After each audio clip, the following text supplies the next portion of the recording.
Brahmapur MKCG medical college रे द्वितीय वर्षर छात्रों को रैगिंग घटन में आंटी रैगिंग सेल कड़ा कार्यानुष्ठान 4 जन चतुर्थ वर्ष छात्रों को कैंपस मना।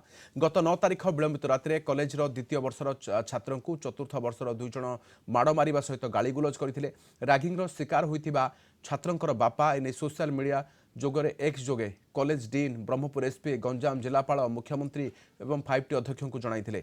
यापर दिल्लीर आंटी रैगिंग सेल पक्षरु एमकेसीजी मेडिकल कॉलेज को घटनार तदंत निर्देश दिया जाइथिला। पर medical college anti ragging cell ragging शिकार होइतिबा छात्र एवं रैगिंग करितिबा छात्रों को डकाई तदंत करथिले। तदंत पर रैगिंग करितिबा चतुर्थ वर्षर 2 छात्रों को 2 मास पर्यंत कैंपस रे प्रवेश मना करा जिबा सहित उभय को हॉस्टल छाड़िबा सह क्लास को न आसिबा को निर्देश रहिछि। सेपरि रैगिंग को प्रश्रय दैथिबा अभियोग रे चतुर्थ वर्षर अन्य 2 छात्रों को 2 सप्ताह पर्यंत कैंपस रे प्रवेश मना करिबा सह हॉस्टल छाड़िबा एवं क्लास को न आसिबा को निर्देश रहिछि।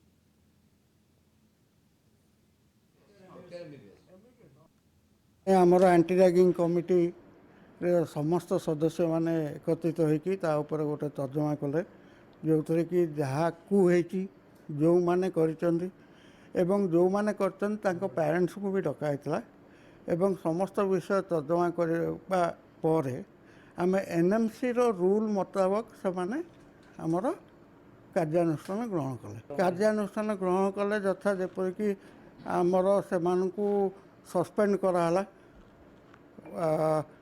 including the entire college premises। आउ 2 जन जो मानक सांगे से कहला जे ए भाई मानक आमे छाड़िया को जाइथिलु से मानक मध्य सप्ताहटे पय सस्पेंड कराला जहाँ द्वारा कि से मानक गोटे सबु छात्र छात्री जो माने एई प्रकार मनोवृत्ति रखिकी किछि करिया को भी भविष्य रे निश्चित भाव में पछगुंचा देवे।